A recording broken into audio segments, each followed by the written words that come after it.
as Jo mentioned, I think in her opening address, is that we have over 1,200 children in out-of-home care. So that includes the children that are managed by a non-government agency.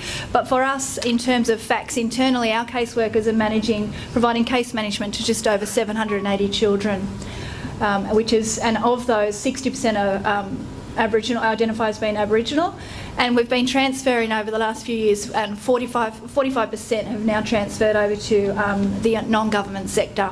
I think one of the challenges for us is that we have a real shortage of out-of-home care providers within Western District, and we only have one Aboriginal provider that we can provide case-managed children to. So I'll just have a look there. So the Western District is obviously it's halved into two areas. So we have the Central West and we have the Western. So I normally am the director for the Western, which is Dubbo to the upper sector to Burkebury, Warren and Walgett, and over to Arana to Yukuna-Barrabrins and Canamble. And then we have a Central West Community Services Director, which manages the Central West part from Bathurst and Orange and Parks and those locations. So over the district, it comprises of 14 community services centres.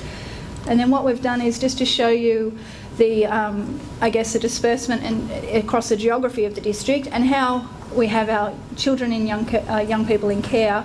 So what this shows you is the locations of our CSCs and the populations of our out-of-home care. And that's always been a challenge for us in not only providing the services but also just trying to get the geography and getting the caseworkers into those locations to provide that ongoing case management. So you can see that one of the difficulties that we have is that we have very high Aboriginal populations, and unfortunately most of our out-of-home care populations are in the 90s to 100%. So we have 2 or 3 locations there, which is Canamble and I think Walgett, where most children are 100% identifying as Aboriginal. Some of the challenges for Western District, obviously, which you're all aware of, is geography, travelling to see our families. You know, it can take up to 3-4 hours or more to go and see our families, and that's not always reliably knowing that people are going to be there, so that's always a challenge for us. Across the district, it's always been an issue of recruitment and retention, so we've always had to come up with initiatives, and we've actually been doing that and being very successful in being able to reduce our vacancy rate and increase our staffing levels, which has been great. And some of that's been through localised incentives and making sure that we can recruit local people that want to live and work in their own communities. So the NGO sector, as I said to you, it's been very difficult, and we only have one Aboriginal out-of-home care provider, and our entries into care has been trending upwards. So over the last probably 6 to 12 months, we've been focusing on guardianship orders, our leaving care after care plans and our NGO transfers.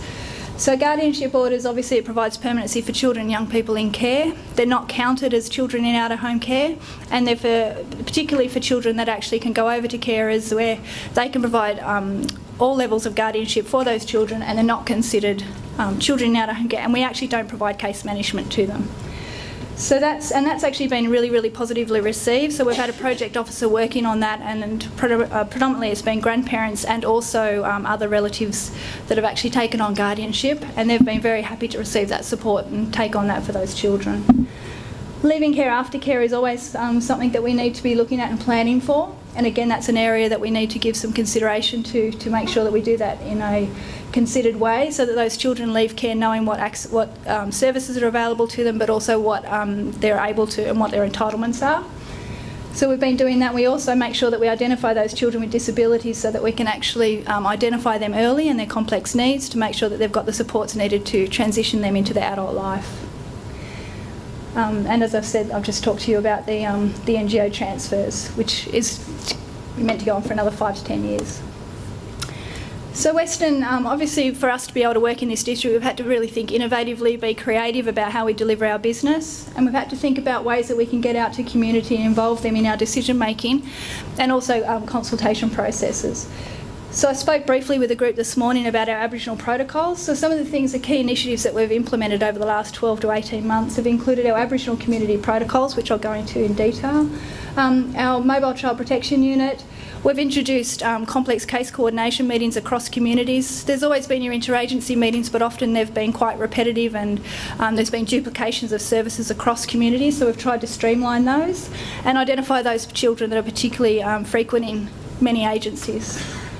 Family group conferencing has been a key focus, and I think in Western it's been very successful, particularly with our Aboriginal families. There's been great uptake in that particular service.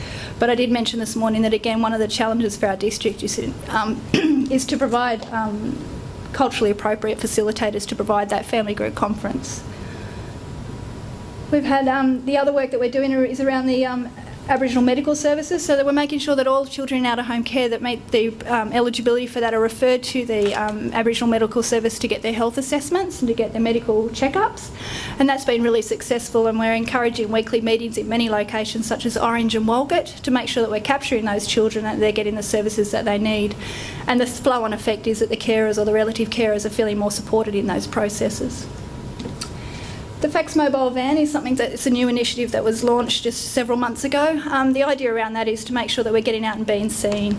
So we're going out with our key agencies, with our community partners. We're going out in the van to the communities where people can't actually access those services, so we'll travel to them.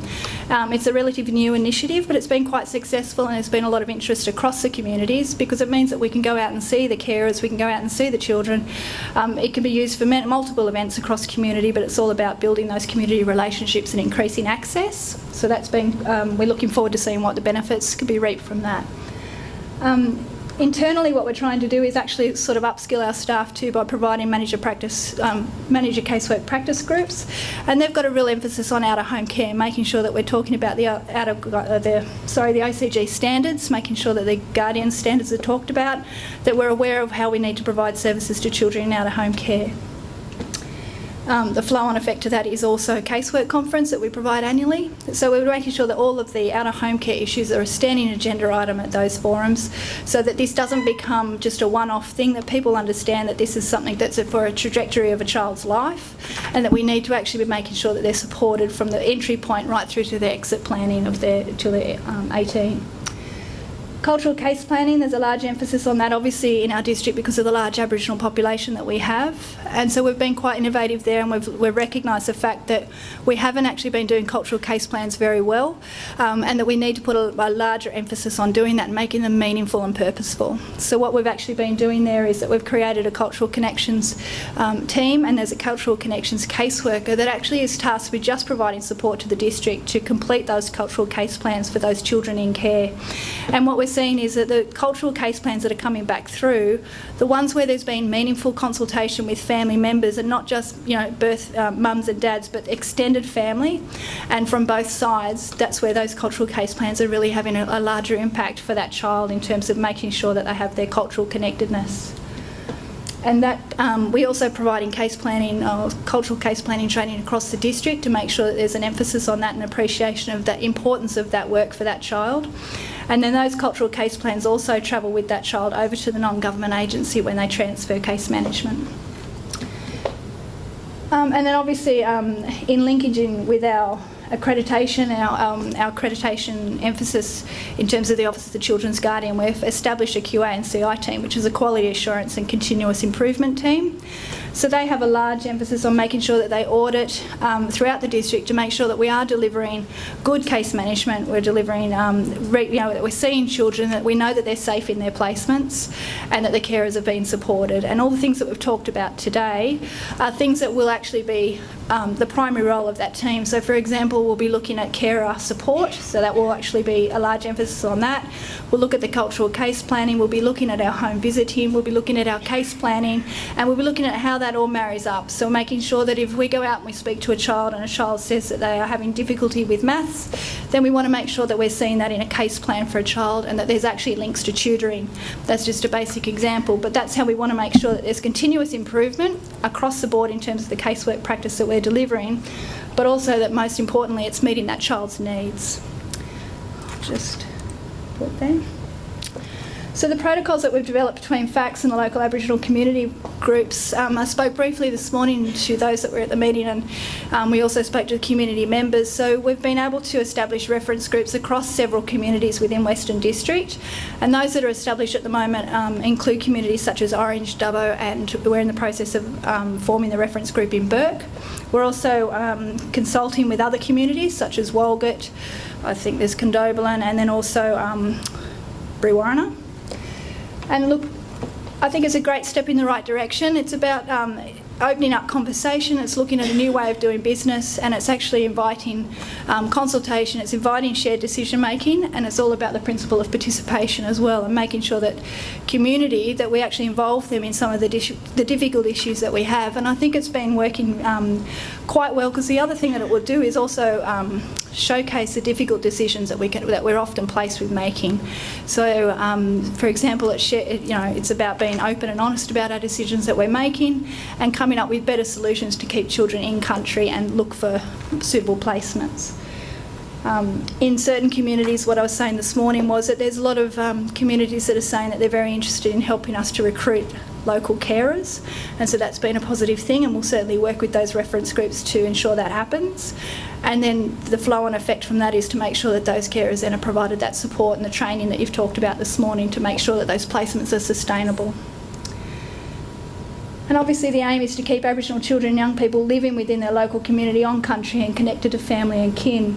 So a lot of the communities have shown interest in really understanding what decision making, or what leads to a child needing to leave their community, needing to leave their country.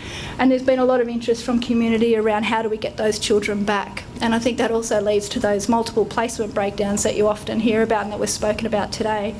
So if we can actually look at that and look at increasing care recruitment, but also look at having those conversations with community and getting children that have to leave community back sooner rather than later, I think that will have a great impact in terms of their longevity, in terms of connectedness to family and kin. So as I said, the protocols are signed, and then we're setting out where we'll be talking to advisory groups. The other thing that we think it has a broader aspect is that just opening and inviting the conversation. So the reference groups will certainly be meeting regularly, where we can sit down and talk about individual children and families, but also more importantly about the broader issues that are going on for them in community, so that we can talk about, well look, we have an issue about the placement system, there's a lack of support services available, all the things that we've talked about today that can really, if we have the conversation, we can increase the outcomes of the children in care. So Joe alluded earlier that we actually have needed to think differently about how we deliver business, given that we've got this large geographical expanse that we have to provide services to. And the flow-on effect of that, when you look at the recruitment and retention issues that we have, the geography, the number of children in care, we've had to think about how do we provide our child protection services. So the Mobile Child Protection Unit has been something that we've been trialled. It's a creative way of delivering services. It's based in Dubbo, and they outreach to the upper sector. And that's been really quite successful. It's only been going since February last year, and it's been proven to actually have, as it says there, we've had preliminary evaluation of FACS, and it's shown that we've had some positive results. So before the mobile unit came into effect, I think on average we were probably seeing at least 459 kids the year before. But since the mobile unit came into effect in February 2015, we've been able to triple that to 1,250. So I think that in itself speaks volumes, in that that's, almost 3 times as many children are being seen, and we know that they're safe and their families are being supported. And although that's primarily child protection, there's been a large aspect of out-of-home care that we've been able to also support families with, and that's been really well received. The feedback from the carers is that, interestingly, it's not so much about having the local relationship established for them, it's about being consistent. And so if we actually go and knock on their door and say that we'll provide a level of support, as long as we go back and follow through on that, then they're satisfied and they feel that that's been really beneficial to them. So that's something that we're certainly learning as we're going along. I think there's been a lot of trepidation about whether or not that particular model would be conducive to out west, but certainly the early signs are that they're just happy because there's a reliable and consistent service. In many cases they're seeing a similar, familiar face, which they're quite happy with, but more importantly the carers feel better supported. And that brings me to the end. So any questions, Karen, I'm happy to take. Thanks.